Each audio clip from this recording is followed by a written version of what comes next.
Good morning बच्चों। आज हम क्लास 12th का सिलेबस देख लेते हैं, उसके बाद इसको कंटिन्यू हम सारे चैप्टर्स को रीड करेंगे और समझेंगे। ठीक है ना।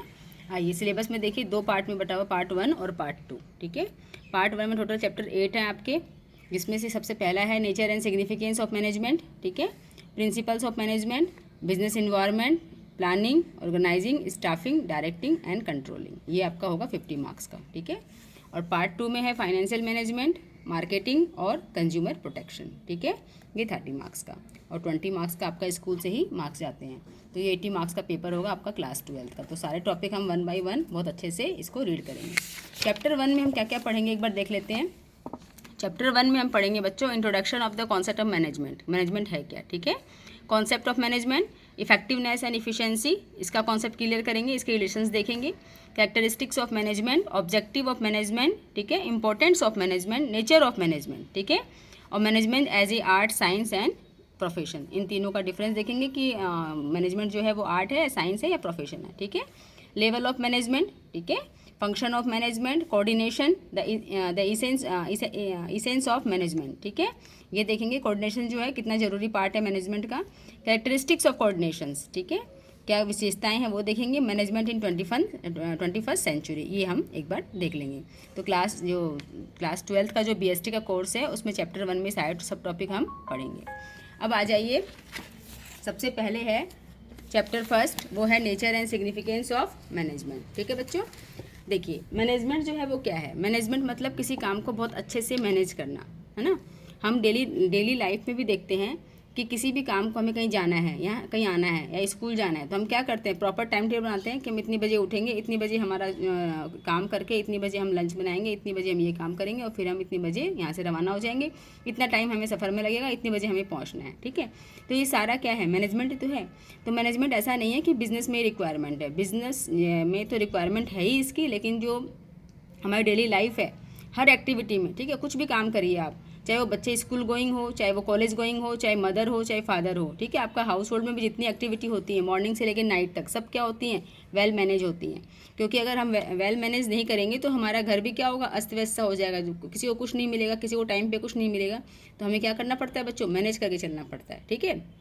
तो मैनेजमेंट जो है वो हर जगह ज़रूरी है, और जहाँ मैनेजमेंट होता है वहाँ पे क्या होता है, दिखता है कि यहाँ का मैनेजमेंट अच्छा है। ठीक है। जैसे आप भी अपने आप को अगर वेल मैनेज करते हो एज ए स्टूडेंट, कि आपको कितनी बजे उठना है, कितनी बजे सोना है, ठीक है, कितनी बजे आपको स्कूल या कॉलेज जाना है, तो इस तरह से क्या होता है, आपका पूरा प्रॉपर टाइम, आप सेल्फ स्टडी कब करते हो, कब दोस्तों से मिलते हो, तो ये सारा आपका मैनेज रहता है। अगर आप सोचते हो कि नहीं कभी भी कुछ भी हो जाए, तो क्या होगा आपका, जैसे कि एक बिखरा हुआ कमरा होता है ना सामानों से, तो वैसा ही आपका जीवन हो जाता है, सब कुछ इधर बितर रहता है, करना बहुत कुछ चाहते हो लेकिन कर नहीं पाते हो। तो ऐसे ही आपको मैनेज हर चीज़ में करना पड़ता है। ये तो है मैनेजमेंट का कॉन्सेप्ट। अब जो बुक की लैंग्वेज आपको लिखना है वो आप समझिए, डेफिनेशन, कॉन्सेप्ट, ठीक है, क्या है इसका डेफिनेशन और कॉन्सेप्ट क्या है मैनेजमेंट का। Management is a process getting things done with the aim of achieving goal efficiently और इफेक्टिवली और इफिशिएंसी। ठीक है। The concept of management insist on 3 terms. पूरा जो मैनेजमेंट है बच्चों वो 3 टर्म पे ही डिपेंड है। एक है प्रोसेस, जो उसमें लिखा हुआ, देखिए यहाँ पे लिखा हुआ था, getting things with the aim of process, ठीक है, इफेक्टिवली और इफेक्टिवनेस, इफेक्टिवली मतलब, और इफिशिएंसी, 3 टर्म्स इसमें आते हैं। तो प्रोसेस क्या है उसको हम देखेंगे, इफेक्टिवनेस क्या है वो समझेंगे, और इफिशिएंसी क्या है। ये 3 टर्म से क्या बनता है, पूरा मैनेजमेंट हमारा डिपेंड होता है। ठीक है। तो देखिए प्रोसेस क्या है, इट रेफर्स टू जो सीरीज और सीक्वेंस ऑफ स्टेप्स। ठीक है। Management is a process because it is perform series of function to get things done. देखिए द फंक्शंस आर, जो मैनेजमेंट है उसमें सबसे पहले क्या होता है, प्लानिंग करते हैं हम, है ना। सपोज करो आपको बाहर जाना है, ठीक है, आपको कहीं घूमने जाना है, तो आप क्या करोगे, सबसे पहले प्लानिंग करोगे, कहाँ जाना है, कैसे जाना है ना, कितने दिन के लिए जाना है, ये सब करोगे। फिर ऑर्गेनाइजिंग करोगे। ऑर्गेनाइजिंग में क्या करोगे बच्चों, कि किस तरह से किस चीज़ को, व्यवस्था को, कितने कपड़े लेके जाने हैं, खाने पीने में क्या लेके जाना है, तो इस तरह क्या करोगे आप, ऑर्गेनाइजिंग करोगे उस चीज़ को, कैसे जाना है, ट्रेन से जाना है, बस से जाना है ना, कैसे। फिर स्टाफिंग, तो आपके जो जाने का है उसमें स्टाफिंग का रोल नहीं है, लेकिन बिजनेस में क्या होता है कि अब मान लो आपने प्लानिंग कर ली कि हमको ये बिज़नेस करना है, उसके लिए कहाँ पे हम क्या रेंट पे लेंगे या कैसे करेंगे, है ना, कोई हमें रूम लेना होगा या कोई हमें बिल्डिंग लेनी होगी, रेंट पे देना होगा या खुद का लेना होगा, वो करेंगे। स्टाफिंग में क्या करेंगे, स्टाफ चाहिए, फिर उनको डायरेक्ट करेंगे स्टाफ को, तभी तो वो काम करेंगे, उन्हें क्या पता क्या काम करना है। और फिर उनके क्या है, उनका जो काम है उसको कंट्रोल भी करेंगे कि जो हम काम करवाना चाह रहे थे उनसे और जैसा काम उन्होंने करके दिया है, दोनों को कंपेयर करेंगे कि वैसा काम हमारा हुआ है कि नहीं हुआ है। ठीक है, जैसे आप घूमने का मैंने एग्जाम्पल दिया, तो उसमें क्या हो गया, प्लानिंग सबसे पहले आता है, फिर सारी चीज़ों को आप क्या करते हो, वेल मैनेज कर लेते हो। फिर स्टाफिंग का, इसमें आपके घूमने में तो कोई ऐसा रोल नहीं, स्टाफिंग में ये कितने यहाँ ये मान लो आपके अब कितने कितने लोग जा रहे हो, ठीक है, कैसे कैसे उनका वो रहेगा। फिर क्या और डायरेक्शन मिलेगा आपको कि पहले हम कहाँ जाएंगे, ठीक है, घूमने के हिसाब से कौन सा पास पड़ेगा, ये नहीं आप पहले दूर का सफ़र करो फिर पास का करो, फिर आप उसी रूट पर बार बार चक्कर लगा रहे हो। तो आप क्या आपको डायरेक्शन मिल जाएगा कि हम यहाँ जा रहे हैं तो कौन सी डिस्टेंस पे कौन सी चीज़ है, तो कैसे कैसे हम कवर करें ताकि हम अपना जो टूर है उसको एंजॉय भी कर पाएँ और थकान भी हमको ना हो और ज़्यादा एक्सपेंसिव भी वो ना हो। और फिर कंट्रोलिंग, कुछ ऐसे खर्चे होंगे है ना आपके सफ़र में जिसको क्या करोगे, आप कंट्रोल करोगे। तो इस बेस पे भी आप इसको समझ सकते हो। तो लेकिन मैनेजमेंट में क्या है, मैनेजमेंट में ये जो है प्लानिंग सबसे पहले एक फंक्शन है, उसके बाद ऑर्गेनाइजिंग, स्टाफिंग, डायरेक्टिंग, कंट्रोलिंग, ये 5 फंक्शन आपको चैप्टर में अलग से ही पढ़ने होंगे और ये मेन इसके फंक्शन है। इफेक्टिवनेस क्या होता है बच्चों, इफेक्टिवनेस का मतलब होता है कि किसी काम को टाइम पे करना, कोई राइट काम, जैसे हम कोई मान लो 500 यूनिट को बनाने हैं, ठीक है, एक प्रोडक्शन के 3 दिन में बनाने हैं, तो मैं एनी हाउ कैसी भी तरह से उस काम को करूँगी 3 दिन में, चाहे कितना ही मेरा कॉस्ट लग जाए, कितना ही मेरा उसमें मटेरियल लग जाए, कितना ही कुछ भी हो जाए, लेकिन मुझे वो टाइम क्या करना है, 3 दिन में पूरा करना है, जितने यूनिट की डिमांड आई है। इसको बोलते हैं इफेक्टिवनेस, ठीक है। और जो दूसरा टर्म्स है वो है इफिशियंसी। वो क्या होता है कि हम काम करते हैं लेकिन काम को क्या करते हैं, मिनिमाइज द कॉस्ट, उसमें हम कॉस्ट को देख के चलते हैं कि टाइम पे काम भी हो, ठीक है, ऐसा नहीं इसको छोड़ देंगे। इसका मेन मोटिव होता है टाइम पे काम होना, और उसका इफिशिएंसी जो नेक्स्ट टर्म है उसका मतलब होता है कि टाइम जो काम है हमारा, ठीक है, टास्क जो है हमारा मैनेजमेंट का, वो टाइम पे भी हो और क्या हो बच्चों, वो मिनिमम कॉस्ट पे भी हो, ताकि तभी तो प्रॉफिट हम इंक्रीज कर पाएंगे, और जो रिसोर्सेज हम जो यूज कर रहे हैं उसका क्या हो, ऑप्टिमम यूटिलाइजेशन हो। जैसे आपने देखा होगा एग्जाम्पल के तौर पर गन्ने वाले के जूस पीते हैं हम लोग, ठीक है, वो एक बार निकालता है उसको मोड़ के, फिर 2 बार मोड़, फिर 3 बार, कंटिन्यूअसली उसको जब तक एक एक बूंद उसकी ना निकल जाए छिलके से, तब तक वो उसको रफेज को यूज करता रहता है। इसका मतलब क्या है, ऑप्टिमम यूटिलाइजेशन करता है वो, ठीक है। तो अब अगर बुक की लैंग्वेज पढ़ लेते हैं, इफेक्टिवनेस क्या होता है, it is concern with doing the right task and achieving goal. देखिए मेन तो हमारा ये, तो आप कहीं भी लिख सकते हो मैनेजमेंट कि हमारा मेन मोटिव क्या होता है, जो हमारा अचीविंग गोल है, ठीक है, राइट काम हो, और अपना जो तभी होगा जब हमारा जो गोल है इसका, हमारे ऑर्गेनाइजेशन का, वो हमारा हम उसको पा सकें।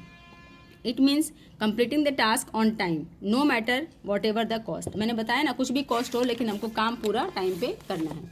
इफिशिएंसी में देखिए, it refers to do the task in the right way, that is with the minimum cost and optimum utilisation of resources. अभी समझाया मैंने आपको।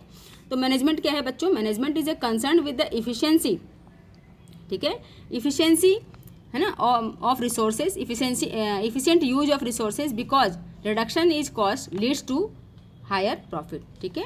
तो हायर प्रॉफिट तभी होगा जब हमने कॉस्ट को बहुत अच्छे से ऑप्टिमम यूटिलाइजेशन करें और मिनिमम कॉस्ट पे हमारा काम हो। अब देखिए डिफरेंसेस है, इसके पहले थोड़ा हम बुक से देख लेते हैं, ठीक है, इसी चीज़ को देखिए। फर्स्ट चैप्टर है, इसमें आपको डेफिनेशन जो है आपके बुक में दी हुई है 3 डेफिनेशंस, इसमें कोई भी एक डेफिनेशन आप इजीली याद कर सकते हैं। इसमें जो फर्स्ट वाली है वो आप कर सकते हैं, छोटी सी है, क्या है, मैनेजमेंट इज द प्रोसेस, जो हमने पढ़ा है, of designing and maintaining an environment in which individual working together in group efficiency complies selected AIIMS. जो उसके एम्स हैं उसको क्या करेगा, इफिशियंटली करेगा। इफिशियंटली अगर करेगा तो उसमें क्या है, इफेक्टिवनेस भी आ जाता है, ठीक है। ये किसने दी है, उस राइटर के नाम आप लिखिएगा और इस डेफिनेशन को आप जो भी आपको अच्छी लगे, मैंने छोटी सी बताई है, तीनों आपकी बुक में है, तो आप इसको लिख लीजिएगा। फिर देखो बच्चों, यहाँ पे हमने कॉन्सेप्ट समझ लिया।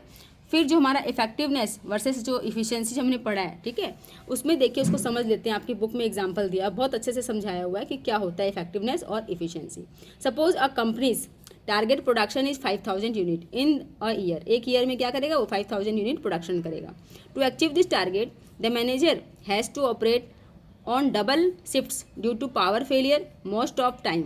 The manager is able to produce 5000 unit but at a higher production, ठीक है, higher production cost. In this case the manager was effective तो है but no efficient, since for the same output more inputs, labor cost, electricity cost were used. देखिए मैंने बताया था ना आपको कि कुछ यूनिट उसने यूज की गई है लेकिन वो क्या कर रहा है, इतना इसका मिस यूज हो रहा है, मतलब जो कॉस्ट है वो बढ़ रही है क्योंकि उसको डबल शिफ्ट में काम करना पड़ रहा है ना, लाइट की इलेक्ट्रिसिटी की उसकी दिक्कत के कारण डबल शिफ्ट में काम कर, तो क्या हो रहा है, कॉस्ट बढ़ रहा है, ठीक है।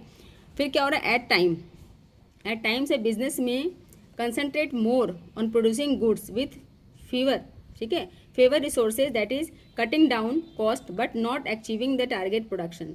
Consequently, the goods do not reach the market and hence the demand for them declines and competitors enter the market. This is the case of being efficient but not effective since the goods did not reach the market. एक तरफ क्या है कि manager ने किसी भी cost पे 5000 unit बनाई, ठीक है, टाइम पे प्रोडक्शन किया, लेकिन उसका कॉस्ट क्या हो गया, वेरी कर गया, ज़्यादा हो गया, ठीक है, उसने ये नहीं देखा. दूसरी तरफ क्या है, हमने अपने जो काम थे वो क्या किए, बनाए, लेकिन कॉस्ट को क्या किया, मिनिमाइज किया, लेकिन क्या हुआ, एट द टाइम मार्केट पे वो सामान जिस टाइम चाहिए था वो नहीं पहुंच पाया. तो ये भी तरीका जो है वो सही नहीं है और ये भी नहीं है, ठीक है. यहाँ इफेक्टिवनेस है, यहाँ इफिशियंसी इस एग्जाम्पल में, ठीक है. प्रोडक्शन तो हुआ टाइम पे लेकिन कॉस्ट बढ़ गई, और यहाँ पे क्या हुआ, प्रोडक्शन हुआ, कॉस्ट भी कम आई, लेकिन टाइम पे काम नहीं हो पाया, ठीक है. तो मार्केट में जो है हम नहीं पहुंच पाए. Effective since the goods did not reach the market, ठीक है. तो दोनों ही केस में क्या हो रहा है, एक इफेक्टिव है और एक इफिशियंट है, लेकिन दोनों में तालमेल जब होगा, ठीक है, तब क्या कहलाएगा वो, इफेक्टिवनेस और इफिशियंसी दोनों. तो therefore it is important for management to achieve goals effectiveness with the minimum resources, that is and efficiently as possible while maintaining a balance between effectiveness and efficiency, ठीक है.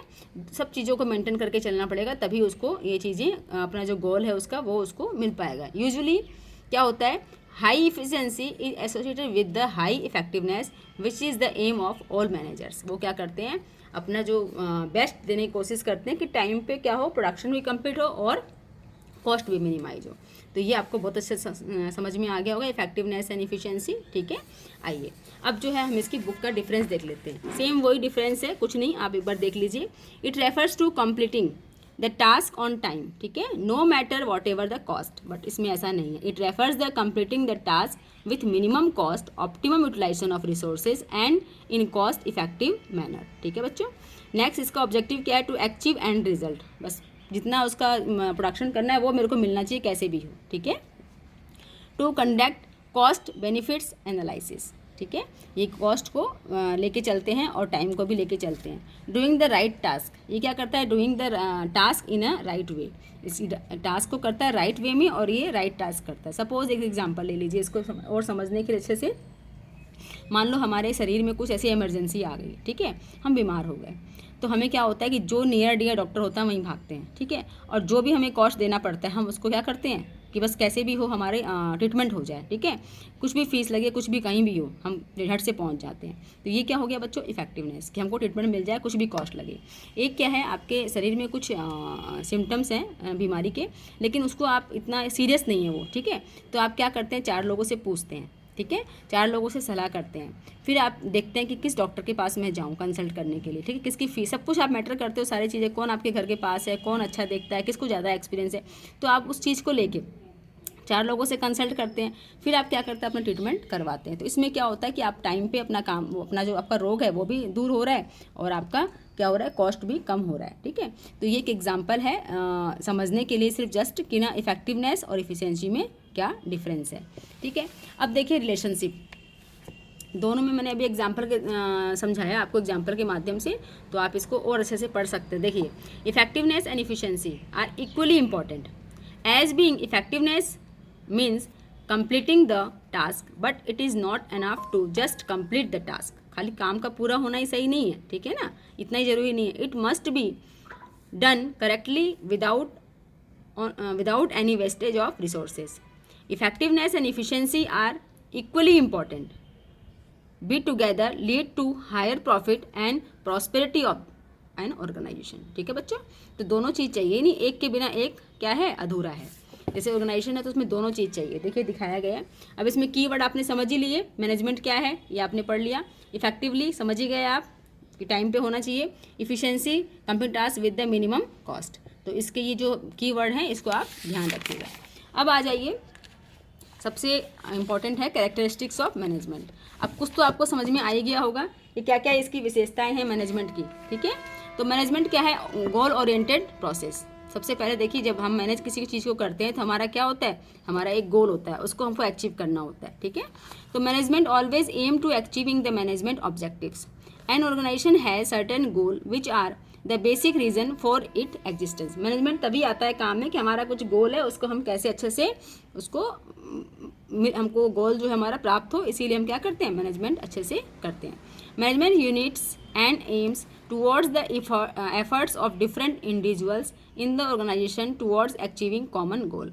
तो सारे लोग क्या करते हैं, जितने भी मैनेजमेंट में काम करते हैं, स्टाफ है, एम्प्लॉई है, जो भी है, ठीक है, वो सारे क्या करते हैं, उनका कॉमन गोल होता है कि हमारा काम ये वाला है, ठीक है। तो मैनेजमेंट जो फंक्शन मेन क्या है, गोल को अचीव करना, ठीक है बच्चों। Management is pervasive. परवेसिव क्या होता है कि हर जगह चाहिए ये, ठीक है। Management activities are perform in all types of organisation, छोटी हो बड़ी हो, कुछ मैंने कहा ना अपनी डेली की लाइफ में भी चाहिए, बच्चे हो बूढ़े हो, सबको एक क्या होता है, एक मैनेजमेंट करके चलना पड़ता है अपने जीवन को, अपनी दिनचर्या को। और in all departments and all the level, her level पे, हर डिपार्टमेंट में, हर जगह क्या है, मैनेजमेंट की ज़रूरत पड़ती है। Management is a essential required in all organization, whatever big or small organization. These are common activities that are performed in all type of organization, ठीक है। तो परवेसिव का मतलब क्या हो गया बच्चों, जनरल और कॉमन, कुछ अच्छी चीज़ें होती हैं जो हमको हर जगह ही, ये कॉमन है, बिल्कुल हर जगह चाहिए हमको, ठीक है। फिर है बच्चों, मैनेजमेंट इज मल्टी डायमेंशनल, ठीक है। क्या होता है ये, मल्टी डायमेंशनल है। कैसे, management does not mean one single activity, ये एक ही एक्टिविटी नहीं है एक फील्ड में।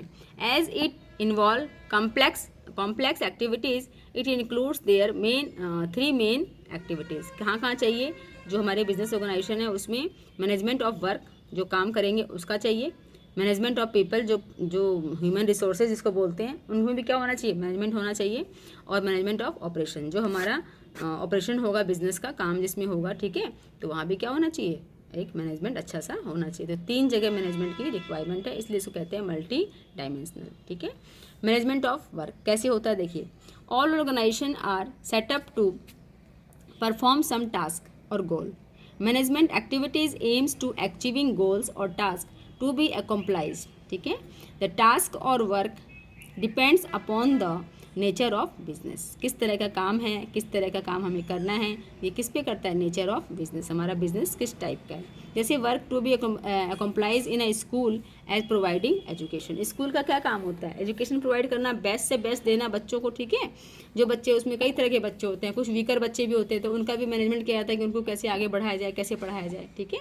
कुछ शैतान बच्चे होते हैं, उनका मैनेज किया जाता है कि उनको कैसे क्लास में बैठा के पढ़ाया जाए, समझाया जाए, ठीक है। तो ये क्या है, management of work. Management of people, ठीक है। People refers to human and human resources are the most important and precious assets in an organisation. Management has to get task accomplished through people by making their strength effective and their weakness irrelevant, ठीक है। कुछ उनकी weakness है अगर, तो वो उनको क्या करना पड़ेगा, दूर करना पड़ेगा, तभी क्या होगा, जो ह्यूमन रिसोर्स अपना काम ठीक से कर पाएंगे। तो बोला है managing people has two dimensional, एक तो क्या होता है बच्चों, it deals with taking care of employees, individual needs and behaviour, ठीक है। तो जो एम्प्लॉई हैं सबका अलग अलग बिहेवियर है, उसको लेके डील करना पड़ता है। It deals with the individual as a group of people, हर किसी एक को क्या करना पड़ता है, अपना इंडिविजुअल को क्या मानना पड़ता है कि वो अपने ग्रुप का ही हिस्सा है, उसको लेके सब कुछ लेके चलना पड़ता है। ये नहीं कि कोई एम्प्लॉय कुछ बिहेवियर में कुछ है तो उसको तुरंत ही उसको नोटिस दिया जाए या हटा दे, उसको क्या करना पड़ता है, मैनेज करना पड़ता है कि भैया ऐसे करके, ऐसे समझा के, उसको बुझा के अपने काम में अरेंज करना पड़ता है, ठीक है। फिर है बच्चों मैनेजमेंट ऑफ ऑपरेशंस, ठीक है। Operations of productions, operations refers to activities of production cycle such as buying inputs and converting them into finish goods, ठीक है। ऑपरेशन में क्या होता है, हम अपना जो ऑपरेशन होता है उसमें प्रोडक्शन करते हैं, ठीक है। जो रॉ मटेरियल वगैरह होते हैं उनको क्या करते हैं, जो हमारा इनपुट है उसको कन्वर्टिंग करते हैं फिनिश गुड्स में। Management of operations concentrate on mixing management of work with management of people, that is deciding what work has to be done, क्या काम किया जाएगा, how is has to be done, और कैसे किया जाएगा, and who will do it, और कौन करेगा। मतलब क्या काम करेंगे, कैसे करेंगे और कौन करेगा। इन 3 चीज़ों का ऑपरेशन में क्या होता है, ज़रूरत पड़ती है। कच्चा माल है, कहाँ से आएगा, ठीक है, फिर सिलाई का काम कौन करेगा, तैयारी कौन करेगा कपड़ों की, ठीक है, उनकी पैकिंग कौन करेगा। ये तो सारे ऑपरेशन की वर्क हैं, ठीक है। कहाँ से जो कच्चा, मान लो किसी क्लॉथ इंडस्ट्री है, ठीक है, टेक्सटाइल की है, तो वो क्या करेगा, कच्चा माल किससे लाएंगे हम, किससे सस्ता पड़ेगा, ठीक है, कौन सा मोड ट्रांसपोर्ट है यूज करेंगे, कैसे स्टॉक को मेंटेन करेंगे, कब मंगवाएंगे, ठीक है, सिलाई का कैसे क्या करेंगे, कौन करेगा, कौन स्टिच में अच्छा है। इस तरह से पूरे ऑपरेशन को मैनेज करना पड़ता है। फिर है management is a continuous process, ठीक है। मैनेजमेंट क्या है बच्चों, कंटिन्यूअस प्रोसेस है। ये हम क्या पढ़ रहे थे, कैरेक्टरिस्टिक्स, उसमें 3 पार्ट थे। ये जो था हमारा मैनेजमेंट इज़ मल्टी डायमेंशनल, इसमें तीन पार्ट थे। एक तो मैनेजमेंट ऑफ वर्क, एक मैनेजमेंट ऑफ पीपल और एक मैनेजमेंट ऑफ ऑपरेशन। ये तीनों पॉइंट हमने पढ़ लिए। अब इसका 4 पॉइंट है, management is a continuous process. मैंने बताया ना कि मैनेजमेंट क्या होता है। आप देखिए आप रोज़ मैनेज करते हो ना अपनी लाइफ को, ठीक है, डेली की रूटीन को रोज़ मैनेज करते नहीं, आज कर लिया कल नहीं, तो कल फिर आपका क्या होगा, पूरा जो दिनचर्या है अस्त व्यस्त रहेगी, ठीक है। इट इज़ कंटिन्यूअस और work never ending process, never ending process है मैनेजमेंट। जब तक आपको जीवन है, जब तक आपको क्या करना पड़ेगा, आपको मैनेजमेंट करना पड़ेगा। और function as it involves series of continuous and competitive functions, ठीक है। तो एक सीरीज़ में करना होगा अपना मैनेजमेंट, और क्या कॉम्पिटिटिव फंक्शंस के हिसाब से करना पड़ेगा कि दूसरी जो ऑर्गेनाइजेशन है वो कैसे क्या काम कर रही है। जैसे कि प्लानिंग है, ऑर्गेनाइजिंग है, स्टाफिंग है, डायरेक्टिंग है एंड कंट्रोलिंग है, are perform by all the managers all the time. ये सारी एक्टिविटीज़ हर टाइम हर समय ये मैनेजमेंट जो है लेता है, ठीक है। Management is a group activity. Management का नेचुरली आपको देख के लग रहा है कि एक आदमी का काम तो है नहीं मैनेजमेंट करना और उसको पूरा मैनेज करना। ये क्या होता है, पूरा एक ग्रुप है, ठीक है। An organization is a group of individuals with different needs involved in managerial activity, ठीक है, involved in managerial activity. Every member, ठीक है, every member or individual of the group to perform different role of different जो वो है role of different starts and departments, ठीक है, जो स्टेटस है और डिपार्टमेंट है उनको देख के वो करता है काम, कौन, जो मेंबर है, ठीक है। दोबारा देख लेते हैं इसको, एवरी मेंबर इंडिविजुअल, ठीक है, of the group of perform different role of different status, ठीक है। हर किसी का अपना एक स्टेटस है काम करने का, तो वो डिफरेंट रोल अदा करते हैं। एंड डिपार्टमेंट्स, ठीक है, डिफरेंट डिपार्टमेंट्स है, प्रोडक्शन है, सेल्स डिपार्टमेंट है, ठीक है, मार्केटिंग डिपार्टमेंट है, तो वो क्या करते हैं, अपने अपने रोल उसमें निभाते हैं अपना अपना स्टेटस देख के। But as a group team work is one direction that is fulfilling the organisations goal. सबका अपना अपना काम करने का तरीका है, लेकिन सबका गोल क्या है, एक ही जगह है, जो हमारे जो ऑर्गेनाइजेशन है उसमें उसका जो ऑब्जेक्टिव है उसको फुलफिल करना, ठीक है बच्चों। तो इसलिए क्या है, ये ग्रुप एक्टिविटी है, चाहे वो कितने भी डिपार्टमेंट में काम बटा हुआ हो, ठीक है, डिवीजन ऑफ वर्क कितना ही हो, लेकिन सबका गोल क्या होता है, एक ही होता है, ठीक है। फिर है management is a dynamic functions. देखिए मैनेजमेंट हमने आज किया, ठीक है, आज रात को हमने किया, सुबह को सिचुएशन कुछ और हो गई, ठीक है, मार्केट में कुछ चेंजेज आ गए, कस्टमर में कुछ चेंजेज आ गए, ठीक है, कुछ पॉलिसी हो गई, तो क्या होगा, मैनेजमेंट हमें उसके अकॉर्डिंग चेंज करना पड़ेगा। डायनामिक मतलब क्या होता है बच्चों, कि जो चेंज होता है, ठीक है, जैसे कोई पॉलिसी आ गई गवर्नमेंट की, तो हमें क्या करना पड़ेगा, हम उसी पर रिजिड नहीं होंगे कि हमने तो मैनेजमेंट ऐसे कर लिया ऐसे करेंगे, नहीं, आपको चेंज करना पड़ेगा। It has to make change in goals, objectives and aims, ठीक है, other activities account to change taking in the environment. जैसा हमारा इन्वायरमेंट होगा हमें चेंज होना ही पड़ेगा। There are various factors such as social, economical, legal, technical, political, ठीक है, environmental that affects an organisation. ये सारे ही जो मैंने बताए हैं, टेक्निकल कोई चेंज आ गया आपको चेंज करना पड़ेगा, कुछ पॉलिटिकल चेंज आए हैं, कुछ सामाजिक चेंज आए हैं, ठीक है, कुछ आर्थिक चेंज आए हैं, इकोनॉमिकल मतलब आर्थिक, पैसे से लेन देन से कुछ समाज में कुछ आई है, दिक्कत आई है, तो उसका सारा इफेक्ट किसे पड़ेगा, हमारी बिजनेस ऑर्गेनाइजेशन पे। In order to be successful and to survival in the competitive world, management should adopt and change its goals accordingly, ठीक है, तो उसके अकॉर्डिंगली हमको चेंज करना पड़ेगा। जैसे कि हमारा एग्जाम्पल LPG आया, ठीक है, तो हमें क्या करना पड़ा, हमारा सब कुछ चेंज हुआ, ठीक है, तो हमें ये नहीं कि हम रिजिड एक बना लिया हमने तो हम चेंज नहीं करेंगे। मान लो इस साल हमारा एम ये है मैनेजमेंट का, नेक्स्ट अपना एम बनाया, टारगेट बनाया, उसको हम फुलफिल करेंगे, ठीक है। अभी हम 5 वैरायटी बनाते हैं किसी प्रोडक्शन की, तो हम नेक्स्ट टाइम 6 बनाएंगे, क्योंकि डिमांड है उसकी मार्केट में। तो हमारी क्या होगी, डायनामिक फंक्शन है मैनेजमेंट कि हम उस तरह से मैनेजमेंट करेंगे किसी भी चीज़ का, ठीक है। कोई भी स्टेप समय पढ़ने पर हमको लेना पड़ेगा तो हम लेंगे। फिर है मैनेजमेंट इज़ इंटेंजिबल। इंटेंजिबल हमने बार बार पढ़ा है ना, अकाउंट में पढ़ते हो टेंजिबल और इंटेंजिबल एसेट्स, ठीक है। तो उसमें क्या होता है, जिसको हम देख सकते हैं वो तो क्या है, टेंजिबल है, और जिसको हम देख नहीं सकते वो क्या है, इंटेंजिबल। जैसे कि आपकी मशीनरी है, प्लांट है, इनको आप देख सकते हो, वो क्या है, टेंजिबल। लेकिन आपकी गुडविल है, ठीक है, आपकी रॉयल्टी है, तो इसको आप देख सकते हो नहीं, इसको खाली महसूस कर सकते हो, तो ये क्या है, इंटेंजिबल। तो मैनेजमेंट भी क्या होता है, हम देख नहीं पाते, ठीक है, लेकिन हम किसी संस्था में जाते हैं, ठीक है, तो वहाँ जब जाते हैं तो जिस तरह से वो मैनेज हमको सर्विस देते हैं, उससे पता लगता है कि कितना अच्छा मैनेजमेंट है इनका, ठीक है। मान लो किसी घर में गए आप, है ना, घर का ही मान लो आप, घर में तो हम सबके ही जाते हैं, है ना, मान लो बुआ जी के गए, ताई जी के गए, नॉर्मल आप किसी के घर गए, तो आपको क्या लगता है कि हाँ वहाँ पे वेल मैनेज है हर चीज़, है ना, उनका रूटीन ऐसा है, वो ऐसे करते हैं, फिर ऐसे करते हैं, उनका लाइफ स्टाइल ऐसा है, हेल्दी है कि नहीं हेल्दी है, जो भी है, तो आप उसको क्या करेंगे, देख के समझ जाएंगे कि वहाँ का इन्वायरमेंट कैसा है ना। तो मैनेजमेंट क्या है बच्चों, इंटेंजिबल है।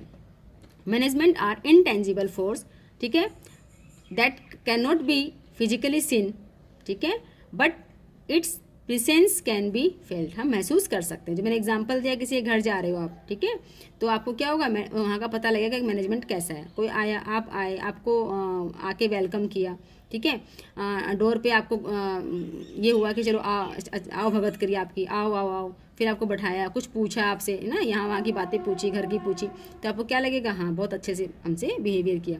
लेकिन एक तो आप आ गए, गेट खोल दिया, बैठा दिया, ठीक है, तो आपको कैसा लगेगा कि नहीं, यहाँ पे मैनेजमेंट ठीक नहीं है। तो वो चीज़ें, इन सब चीज़ों में क्या होती है, इसका हमको असर मन पे होता है हमारे, ठीक है, हम इसको फील करते हैं, ना कि हमको दिखता है।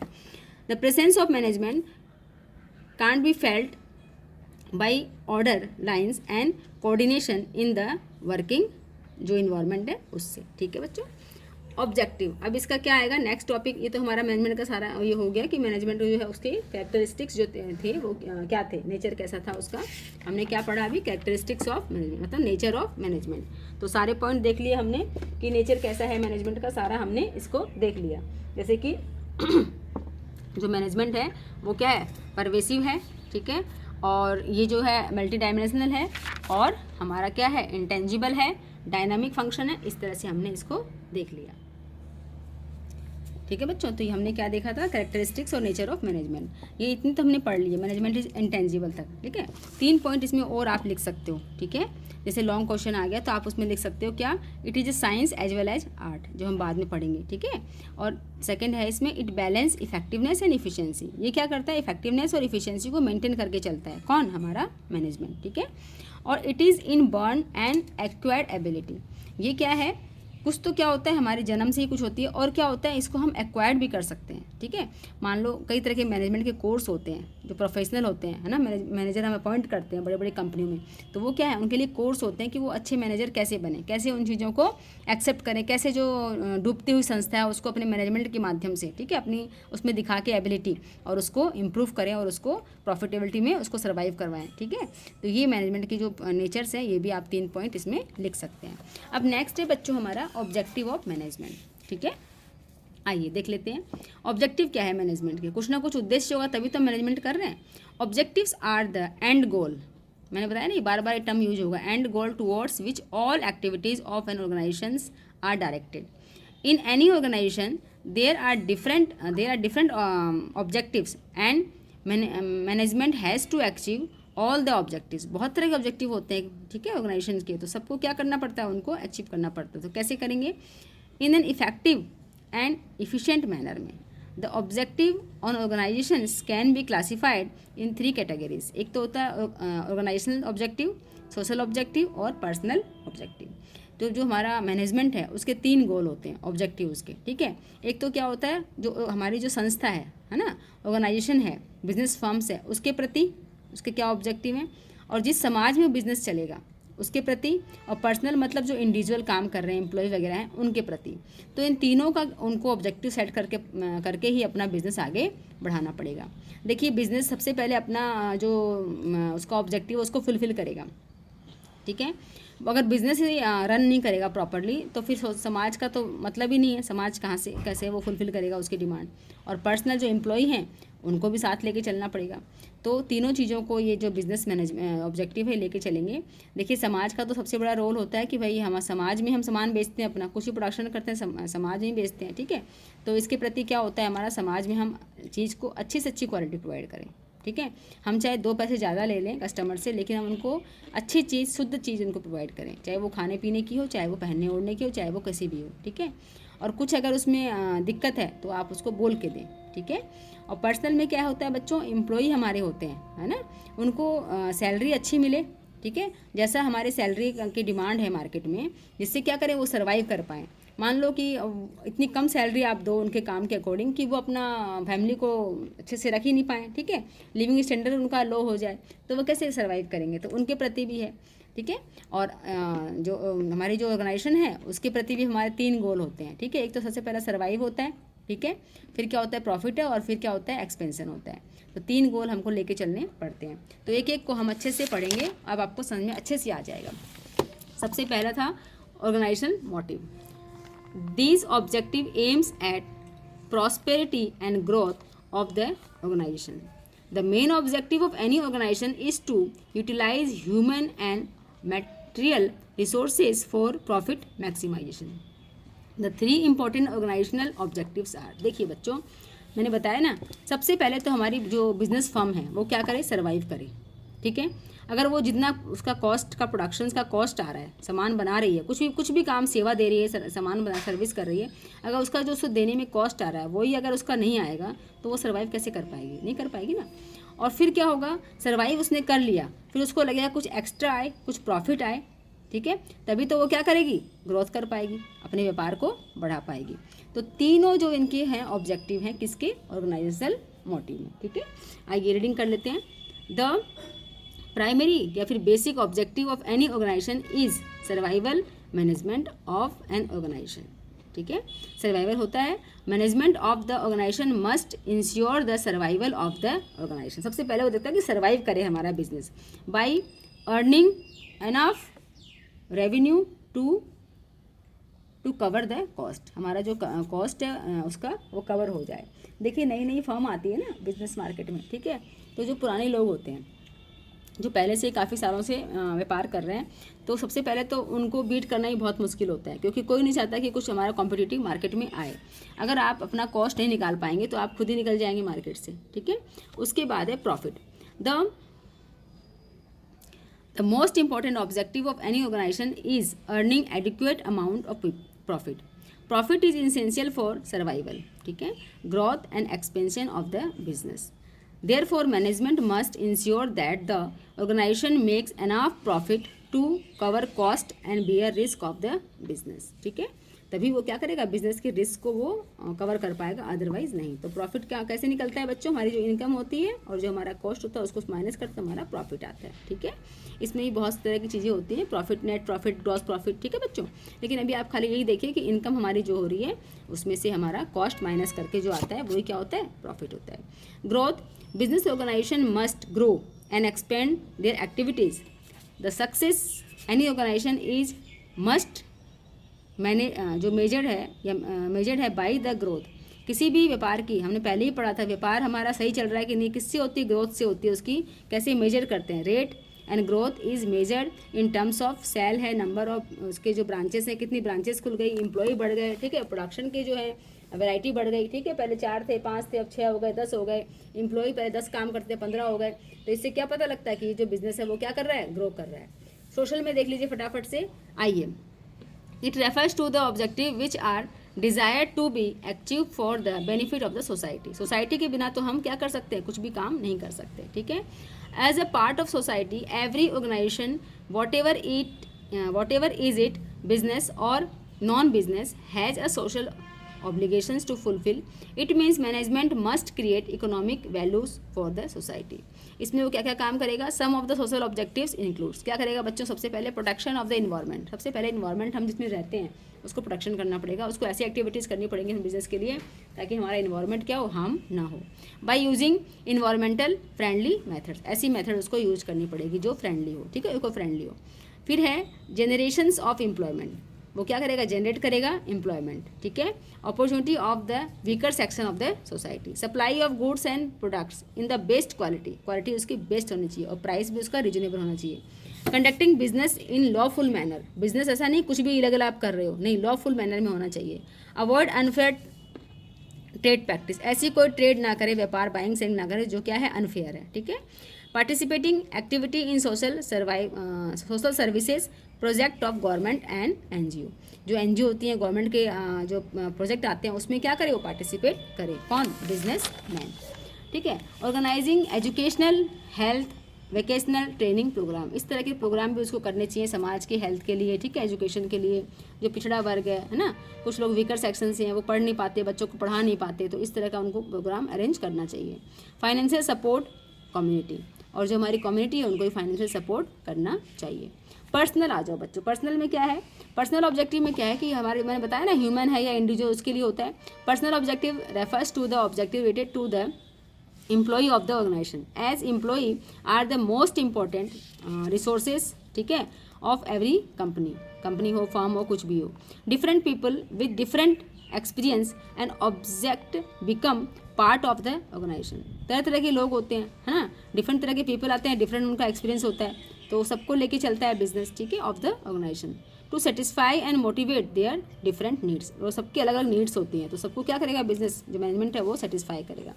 The main personal objective of the management are, क्या होते हैं, उनकी फाइनेंशियल नीड को पूरा करें, सोशल नीड्स को पूरा करें, ठीक है।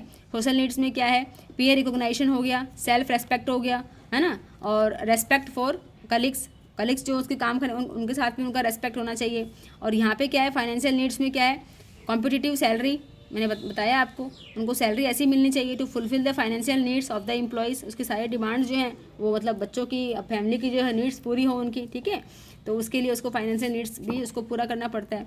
फिर है higher level needs which includes, फिर है इसमें क्या है, जैसे कि promotion, training, personal growth and development of the employee, इसके लिए क्या करना पड़ेगा, उनको ट्रेनिंग देनी पड़ेगी टाइम टू टाइम, ठीक है, उनका जो है क्वालिटी बढ़ानी पड़ेगी, उनका काम करने का तरीका, आपको टेक्नोलॉजी नहीं आ रही तो सिखाना पड़ेगा, यूज करना पड़ेगा, ठीक है। Good and healthy working condition, ये तो हम जानते हैं, काम तभी करेगा एम्प्लॉय जब उसको अच्छी सी क्या होगा, सेफ्टी जोन में काम करने का मौका मिलेगा। तो ये क्या हो गया बच्चों, उनके पर्सनल ये जो है ऑब्जेक्टिव हो गए, तीनों ऑब्जेक्टिव हमने पढ़ लिए। तो बच्चों हमने सारा एक्सप्लेन कर लिया था, अब शॉर्ट में आप देख सकते हो जो ऑब्जेक्टिव्स है मैनेजमेंट के, एक लाइन में कैसे हम लिखेंगे अगर शॉर्ट क्वेश्चन आता है। तो जैसे ये हमारे हो गए ऑर्गेनाइजेशनल ऑब्जेक्टिव, ठीक है, ग्रोथ है, प्रॉफिट है जो हमने पढ़ लिया, सॉल्वेंसी है, सर्वाइवल है, ये सब पढ़ लिया। दूसरा क्या है, सोशल ऑब्जेक्टिव, ठीक है। सोशल ऑब्जेक्टिव में देखिए जो पढ़ा हमने वही पॉइंट में लिख दिया मैंने शॉर्ट में, ताकि आप एक बार एग्जाम के समय पे जब झट से आप पॉइंट को देख लें, सारा ना पढ़ना पड़े। सबसे पहले क्वालिटी ऑफ गुड्स देना पड़ेगा आपको, प्राइस भी सही रखना पड़ेगा उसका, ठीक है। Honest prompt payment of tax, ये सारे क्या सोशल में आते हैं। कंजर्वेशन ऑफ इन्वायरमेंट, ये भी क्या है, सोशल है। एम्प्लॉयमेंट पर्सनल ऑब्जेक्टिव, ठीक है, इसमें क्या होता है, फेयर रेम्यूनरेशन होना चाहिए उनका, ठीक है, बेटर वर्किंग कंडीशन होनी चाहिए, पार्टिसिपेटिंग मैनेजमेंट उनको देना चाहिए ताकि उनको भी लगे कि हमारी ऑर्गेनाइजेशन है, हम इसे पार्टिसिपेट कर रहे हैं, ठीक है, और प्रॉस्पेरिटी ऑफ द ऑर्गेनाइजेशन। तो ये सब चीज़ें क्या होती हैं बच्चों, तीनों ऑब्जेक्ट हमने देख लिया, सोशल देख लिया, पर्सनल देख लिया, और हमारा जो नेशनल गोल था वो तीनों हमने इसमें देख लिए। अब हम देखेंगे बच्चों इम्पोर्टेंस, ठीक है, इम्पोर्टेंस ऑफ द बिजनेस, ठीक है। आइए देखिए, इम्पोर्टेंस तो है ही, जब भी तो इसका नेचर है, इसका जो ऑब्जेक्टिव है वो हमारा इससे पता लग रहा है, इंपॉर्टेंस है इसका। Management is an integral part of an organisation and a business organisation attend top position only because of the quality of management. A business organization fails due to lack of proper management and it result in wastage of time, money and efforts. अगर proper manage नहीं है आपका कोई भी चीज़ तो time खराब होगा, money खराब होगी और आपके एफर्ट्स भी बेकार जाएंगे। Management is the life giving element in every business and in absence of it no organisation can run successfully, ठीक है। जैसे कि लिखा हुआ है कंक्लूजन में, एनीथिंग मैनेजमेंट इज नथिंग, तो सब कुछ क्या है, मैनेजमेंट ही है हमारा, ठीक है। फिर है the major importance of management, क्या है बच्चों, फर्स्ट है management helps in achieving group goal, जो उसका ऑब्जेक्टिव है उसको करेगा, इसलिए इसका इंपॉर्टेंट है। आइए, management tries to integrate the object of individuals along with organisational goals, it directs the efforts, ठीक है, of all the individuals in common directions of achieving organisational goal. ये चीज़ें क्या है, बार बार हमको वैसी लग रही है, सेम सेम सी आ रही हैं, लेकिन वो मेन क्या है, हमारे बिजनेस का मोटिव क्या है, उसको अचीव करने के लिए ही मैनेजमेंट हम बनाते हैं, और सबका गोल वही है कि वही टारगेट जो हमारा है मैनेजमेंट का, उसको लेना, प्राप्त करना। ठीक है। Management increase efficiency. It helps increase the efficiency of the organization by reducing cost and improving productivity with minimum waste of resources. भाई अगर मैनेज करेंगे तो हमारी इफिशियंसी नेचुरली बढ़ेगी। ठीक है। मान लो आपके 24 आवर्स होते हैं दिन के। ठीक है। तो जो हमारा देश के प्रधानमंत्री हैं वो 24 घंटे में पूरा देश संभाल लेते हैं। ठीक है। इतनी स्टेट है, इतने काम है, और हम क्या करते हैं 24 घंटे में अपना ही मैनेजमेंट कर पाते हैं। ठीक है। तो ये अपनी इफिशियंसी को बढ़ाते हैं कि आप अपने काम को किस तरह से, तो कोई सबके पास 24 घंटे ही है, 25 घंटे किसी के पास भी नहीं है, तो उसमें से आप अपने सारे काम दिन के कैसे निपटाएं, इसका क्या होता है, अगर आप प्रॉपर मैनेजमेंट कर लेते हो तो आपकी एफिशिएंसी बढ़ जाती है। आप कई लोग देखते नहीं हो कितने काम कर लेते हैं, है ना, वो भी तो सिंगल ही होते हैं, लेकिन वो एक ही दिन में, जैसे कि उनका पूरा मैनेजमेंट रहता है अपना दिन का, तो वो एक दिन में कई तरह के काम वो अकेले ही निपटा लेते हैं, कर लेते हैं। ठीक है। it insists of differences and it insists of efficiency and effectiveness in the work through planning, organizing, staffing, directing and controlling। ये फंक्शन है इसके, किसके, मैनेजमेंट के। इसके माध्यम से क्या होता है, हमारी इफिशियंसी बढ़ती है। Management creates a dynamic organisation. ठीक है। क्या होता है, a business organisation runs and survive in dynamic environment. So managers keeps making changes in the organization to match the environmental changes. People and employee resist, माने रोकते हैं क्या, change, and it's the duty of the efficient by introducing them to the benefit of these changes and to adopt them so that there is improvement in employees' work and the organization is able to maintain its competitive edge। ठीक है, as. तो क्या होगा, जब भी कुछ नया आता है तो क्या होता है, जो एम्प्लॉय हमारे काम करते रहते हैं वो उस चीज़ में क्या होते हैं, फिट रहते हैं, उनको अब उनका एक्सपीरियंस हो गया, तो वो क्या करते हैं, रेसिस्ट करते हैं कि भाई हम नया कुछ नहीं करेंगे। लेकिन उनको समझाया जाए, है ना, कि अब चेंज तो होना ही पड़ेगा, आपको सीखना पड़ेगा, है ना, तो उनको सिखाया जाए तो वो क्या करेंगे, चेंज करेंगे, ताकि उनकी भी क्या हो, ग्रोथ हो।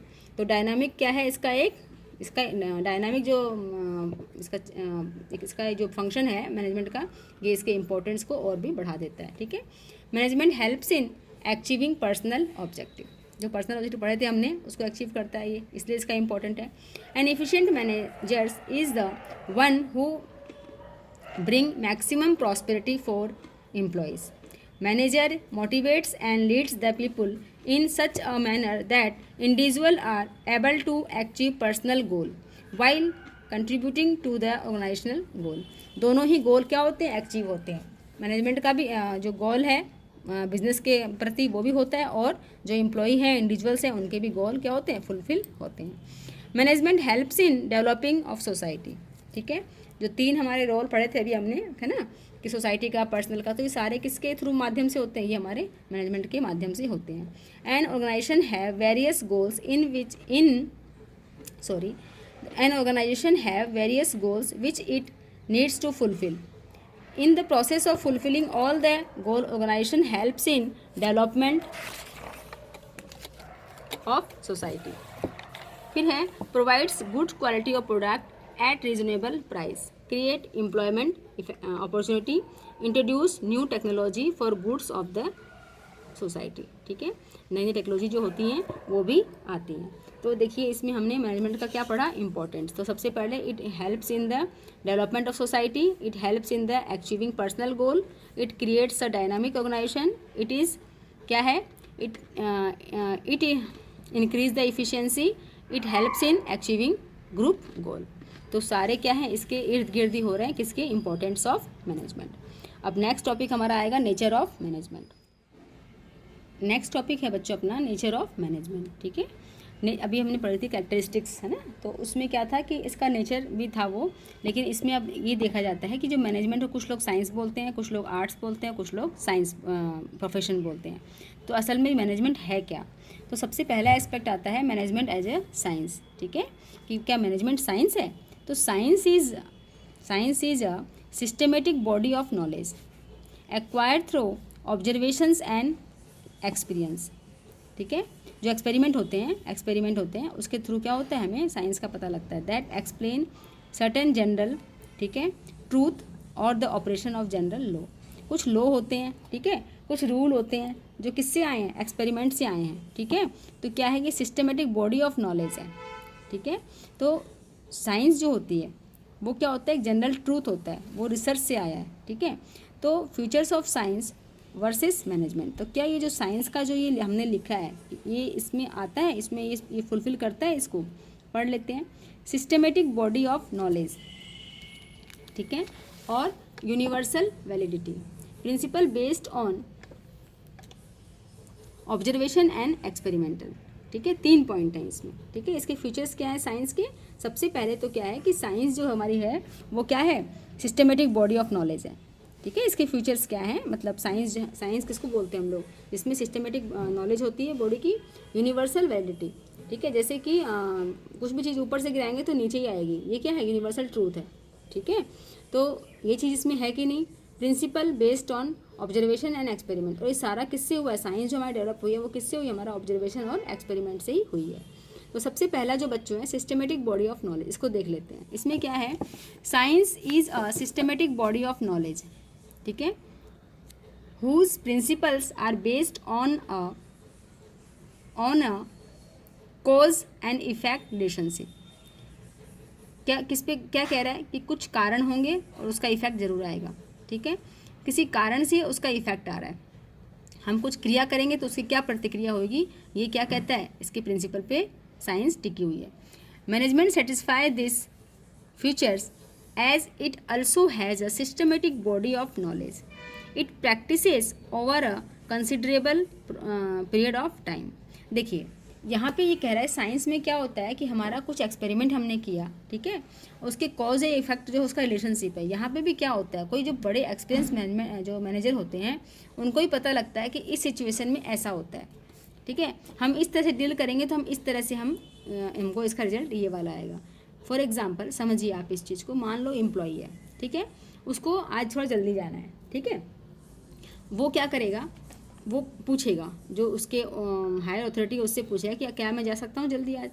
तो अगर उसको रोकना भी है, कोई काम भी है, तो वो पोलाइटली बोलेगा कि ठीक है आप चल जाना, 10 मिनट और काम कर दो। या फिर उसको भड़क के बोले कि तुम्हारा तो रोज़ का ही काम है, तुम रोज़ चल जाते हो। तो उसको ये पता है कि इस तरह से बोलने से उसके मन पे इफेक्ट होगा और उसकी इफिशियंसी डाउन होगी। या तो वो चला ही जाएगा छोड़ के, ठीक है, ऑर्गेनाइजेशन को, ठीक है, क्विट कर जाएगा। या फिर वो क्या करेगा, अब उसके मन में हमेशा वो चीज़ बात रहेगी कि मुझे जब काम था तो इस तरह से बिहेव किया गया। अगर हमें कभी ज़रूरत होगी, माने ऑर्गेनाइजेशन को कभी ज़रूरत होगी कि ज़्यादा काम कराया जाए उस एम्प्लॉय से, तो वो एम्प्लॉय क्या करेगा, नहीं टिक पाएगा। तो ये क्या है, एक कॉज है, इफेक्ट है, कि इस कॉज का ये इफेक्ट आता ही है। ये क्या होता है, एक्सपीरियंस से पता हमको लग जाता है, ठीक है। दूसरा है principle based on observation and experimental, ठीक है। एक्सपेरिमेंटेशन जो होती है उससे क्या होता है, इसका ये इस पर डिपेंड है साइंस हमारी। तो आइए, बोला है scientific principles are first develop through observations, ठीक है, then testing in various situations, after testing results are varied and final outcome can be decided. Test करते हैं फिर क्या करते हैं, फाइनल रिजल्ट हमारा आता है। Principles of management have been developed over a period of time based on repeated experimentation and observations in the different type of organisation. हर तरह की ऑर्गेनाइजेशन होती है, छोटी है, बड़ी है, कोई सर्विस देने वाली है, ठीक है, कोई प्रोडक्शन की है, कोई फिनिश गुड्स की है। तो इस तरह से सब में क्या किया जाता है, इसमें इसका जो principles of management have been develop over a period of time based on repeated, जो रिपीटेड एक्सपेरिमेंटल है, ऑब्जर्वेशंस हैं, उनको हर तरह के जो हमारे बिजनेस फर्म है, ऑर्गेनाइजेशन है, उसमें उसको महसूस किया जाता है। Management deals with human being and human behaviour can't be predict with 100% accuracy means behaviour, ठीक है।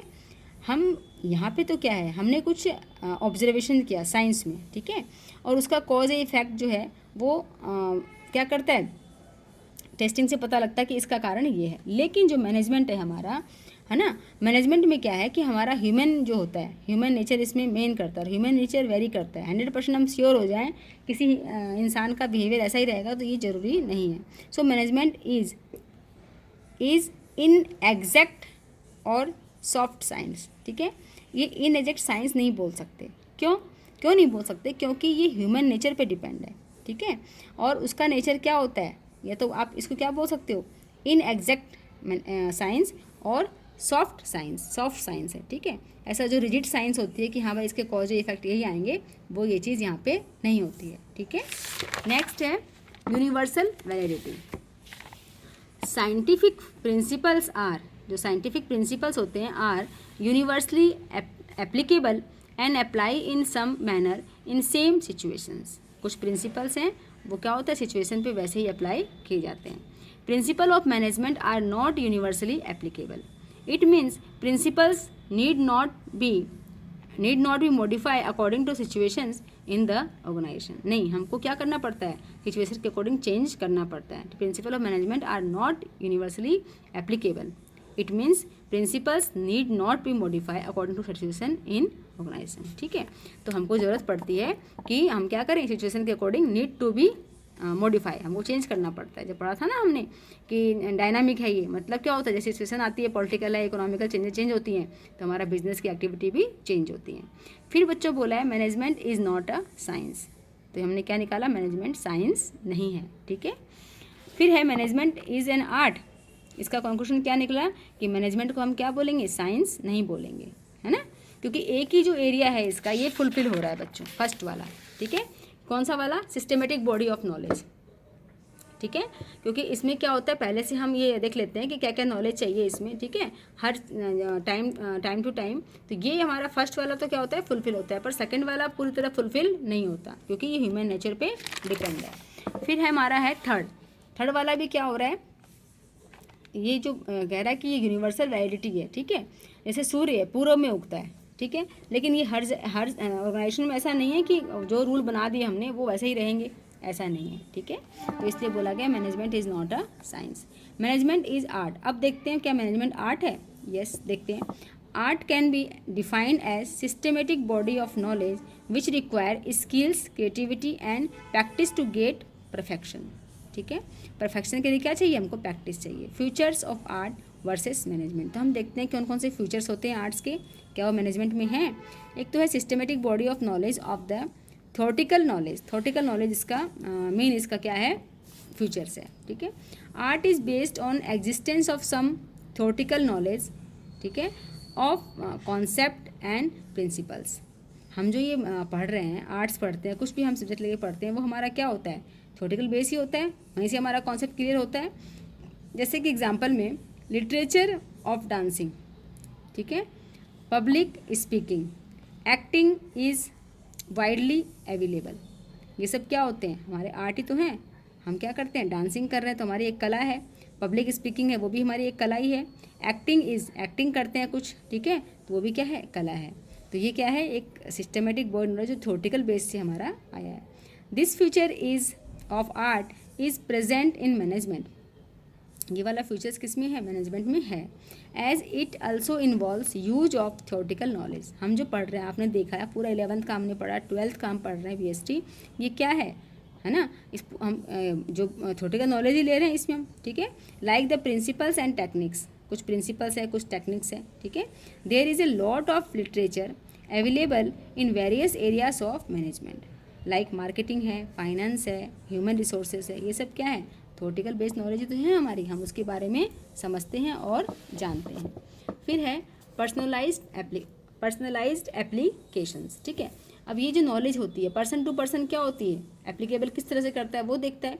तो art is a personalised concept, ठीक है, concept as everyone applies the theoretical knowledge is in its own way. मैंने बताया ना, हर आदमी को नॉलेज तो मिल गई, लेकिन वो अब क्या करेगा, उस चीज़ को अपने हिसाब से अप्लाई करेगा। Every artist work accordingly to his own style, ठीक है। अब मान लो डांस आपने सीख लिया, कथक सीखा आपने, सब एक जैसे सीख रहे हैं, ठीक है, 10 लोग मान लो सीख रहे हैं, ठीक है, लेकिन क्या सबका परफॉर्मेंस एक जैसा रहता है, नहीं, सब अपने अपने स्टाइल में उसको परफॉर्म करते हैं। For example 2 persons may be dancer, जो मैंने बताया आपको, singers always different in demonstrating their art, तभी तो उनमें फर्स्ट सेकंड थर्ड ऐसे होता है। अगर सारे ही अगर एक जैसे करेंगे तो फिर तो कोई उनका कॉम्पिटिशन ही नहीं है उनमें, ठीक है। This feature of art is also present in management, as every manager has his own unique way of managing. हर मैनेजर क्या है, उसका अपना तरीका काम करने का है, ठीक है। Things and people, although all managers learn some management theory and principles, a good manager works through a combination of practices, creativity, imaginations, innovations and initiative, ठीक है।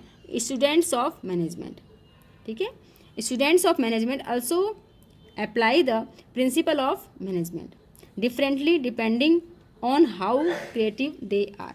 देखिए बच्चों, इसमें क्या है कि जो हमारा मैनेजर है, ठीक है, पोस्ट तो एक ही है मैनेजर की, लेकिन सबने एक ही जगह से पढ़ा है, सीखा है, प्रिंसिपल वगैरह, ठीक है, लेकिन सबका क्या होता है, काम करने का तरीका अलग अलग होता है।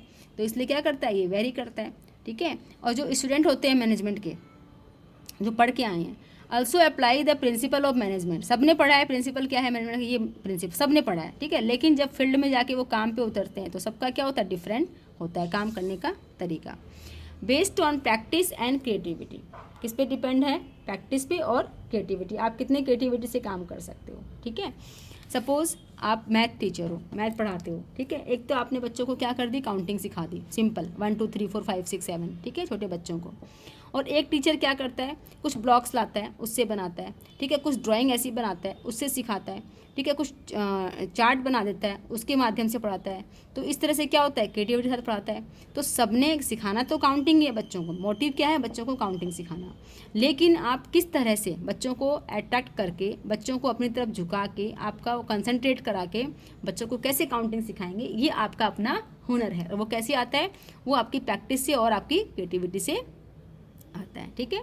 तो art involve the creative practice of existing theoretical knowledge.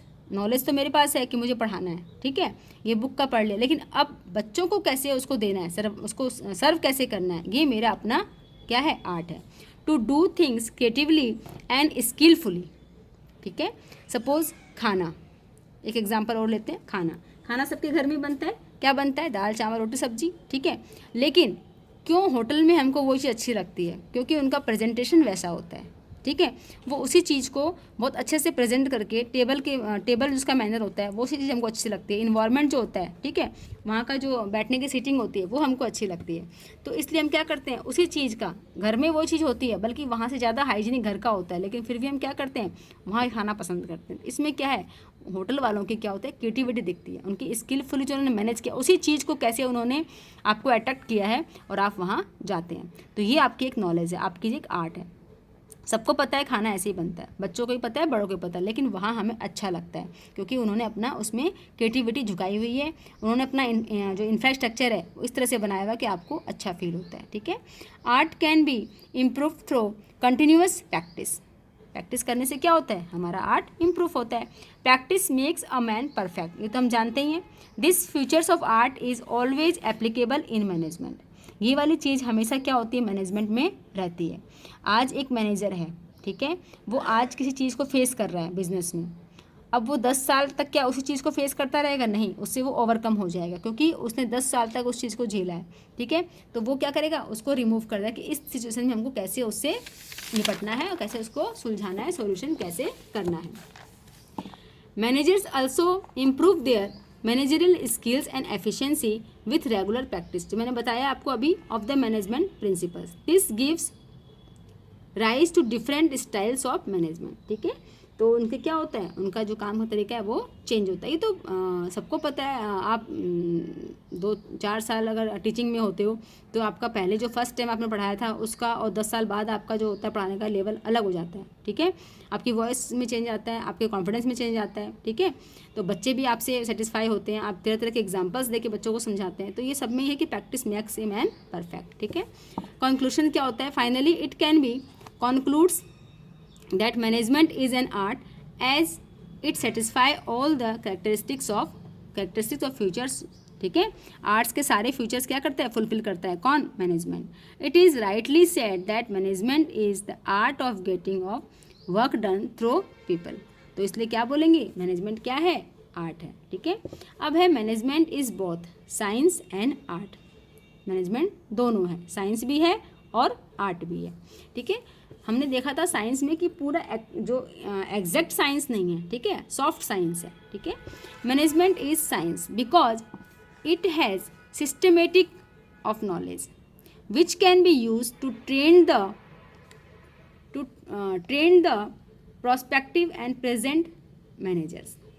Management is an art because it deals with applications of personal skills which can be improved through regular practice. देखिए आर्ट के बारे में समझ में आ गया था हमको, प्रैक्टिस से सुधरता है, ठीक है, ये तो हमने प्रूफ कर दिया आर्ट है। लेकिन साइंस में क्या था बच्चों, because it has systematic of knowledge, ठीक है, सिस्टमेटिक जो है नॉलेज है which can be use to train the prospective and present managers.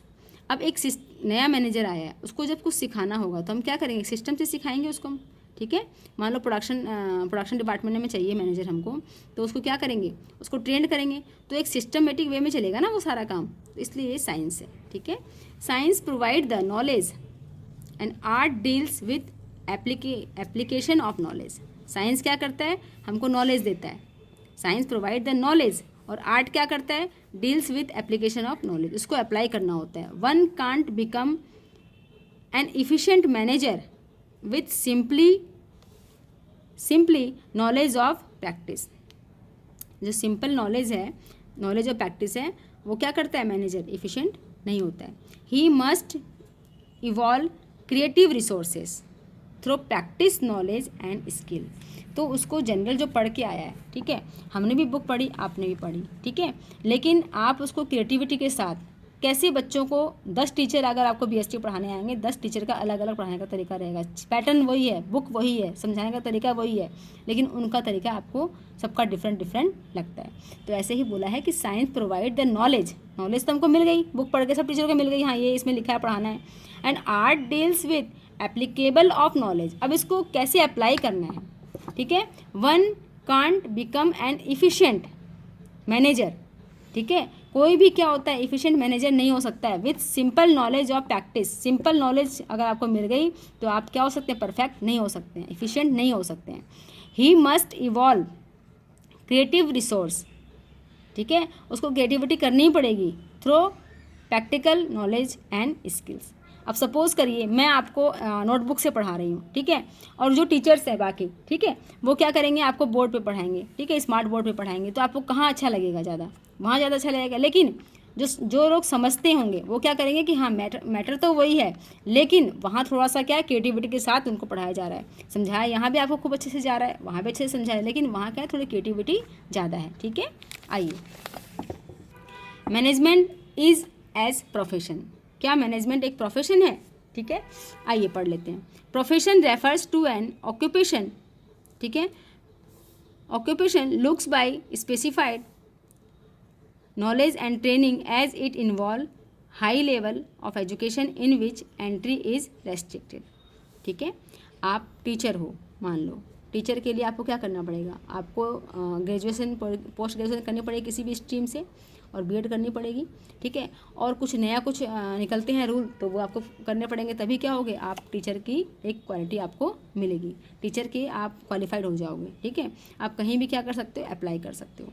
तो इसमें क्या होता है बच्चों की जो प्रोफेशन हमने पहले ही पढ़ा था, हमने जब पढ़ा था कि प्रोफेशन में और एम्प्लॉयमेंट में क्या डिफरेंस वगैरह है, तो ये था कि profession refers to an occupations, जो लुक्स है वो उसका दिखता है कि हाँ ये टीचर है, ये डॉक्टर है, ये ठीक है, ये वकील है, तो वो कैसे दिखता है, वो इसलिए दिखता है क्योंकि उनके पास एक स्पेसिफाइड नॉलेज उस चीज़ की होती है।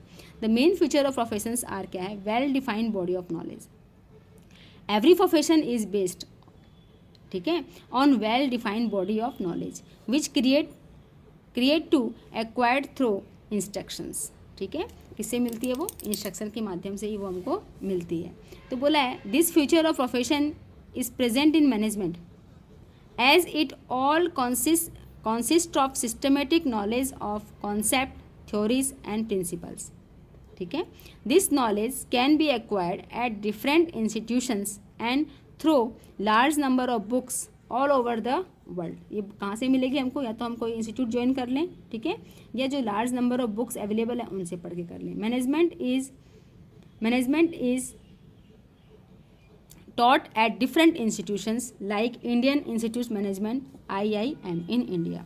तो मैनेजमेंट क्या होता है, इसी तरीके से उनको कुछ प्रिंसिपल, कुछ सिद्धांत के माध्यम से पढ़ाया जाता है। फिर है restricted entry. Every professions restricted the entry through an examinations on through acquiring an educational degree. For example, to be CA in India, a candidate has to clear a specified examination conducted by ICAI in India। तो अगर आपको CA बनना है तो आपको यहाँ से क्या करना पड़ेगा, डिग्री लेनी पड़ेगी, आपको एग्ज़ाम फाइट करना पड़ेगा। This feature is not applicable in management as management is open to all individuals who want to learn skills of management. There is no restrictions of any person being appointed manager. Anyone can be called a manager। देखिए, हम मान लो school का example लेते हैं, ठीक है। मान लो 10 teacher जो है कि स्कूल में वर्क कर रहे हैं, ठीक है। सभी क्या हैं, टीचर हैं और उनकी जो क्वालिफिकेशन है वो भी सेम है, ठीक है। ग्रेजुएशन, पोस्ट ग्रेजुएशन या फिर बीएड वगैरह जो चलती है वो उसमें है। लेकिन 10 टीचर में से 1 या 2 टीचर ऐसे होंगे जिनके पास क्या होगा कि मैनेजमेंट जो है, स्कूल का मैनेजमेंट करने की क्या होती है, पावर होती है। मतलब उनको, उनमें वो क्वालिटी है, उनमें स्किल्स है। तो जब जो हायर अथॉरिटी होती है, ठीक है, जो डायरेक्टर होते हैं स्कूल के, वो क्या करते हैं, उस टीचर को वो काम दे देते हैं कि आप इस चीज़ को, इस विंग को देखिए, ठीक है। उनको उनकी जो क्षमता होती है, ठीक है, टीचर तो वो हैं ही, लेकिन उनके साथ साथ में उनमें ये बाई बर्थ एक क्वालिटी आती है कि वो किसी चीज़ को बहुत अच्छे से मैनेज भी कर लेते हैं, ठीक है। चाहे वो पेरेंट्स के रेस्पेक्ट में हो, चाहे बच्चों के एजुकेशन के रेस्पेक्ट में हो, चाहे वो सिलेबस के कैरिकुलम में हो या स्पोर्ट्स के कैरिकुलम में हो, तो वो वहाँ पे क्या करते हैं, अच्छा मैनेजमेंट कर लेते हैं। तो इसीलिए क्या होता है बच्चों की, मैनेजमेंट जो होता है वो सबके लिए है, कोई भी मैनेजर बन सकता है। ये नहीं कि स्पेशल जो डिग्री लेके आया वही मैनेजर बनेगा, बाई बर्थ या सिचुएशन उसकी, ठीक है, या उसका एक्सपीरियंस से भी क्या बन सकता है, वो मैनेजर बन सकता है। फिर है professional association. For all professionals are affiliated to a professional association which regulate entries a grant certificate of practice, ठीक है, and formulate code of conduct. तो ये हमको बार बार वही चीज़ें आ रही हैं घूम फिर के कि प्रोफेशनल एसोसिएशन के साथ हमको क्या पड़ेगा, रजिस्टर होना पड़ता है कि हम वहाँ से हमने क्या किया, कुछ ग्रांट किया है, सर्टिफिकेट हमको मिला है, तब हमको क्या मिला है, ये प्रोफेशनल डिग्री मिली है। A lawyer has become a member of bar council of the practice law in India. तभी वो कहलाएगा, तब वो वहाँ से क्या करेगा, एक सर्टिफिकेट जो मिलता है बार काउंसिल से वो उसको ले लेगा। This feature is also not present in management. It is not compulsory for a manager to be member of an institution, ठीक है, like all India Management Association, but they do not enjoy legal status and membership number of such associations, ठीक है। Manager आपने कई बार देखा होगा, कुछ तो प्रोफेशनल मैनेजमेंट होते हैं जो डिग्री करके आते हैं और मतलब उन्होंने कोर्स किया है प्रोफेशनल, लेकिन कुछ ऐसे भी होते हैं जो बहुत अच्छा मैनेजमेंट हर चीज़ का कर लेते हैं। वो कैसे कर सकते हैं, क्योंकि वो उनके पास एक्सपीरियंस है, करते करते उस काम में वो परफेक्ट हो गए, ठीक है। अब है बच्चों नेक्स्ट लेवल ऑफ मैनेजमेंट।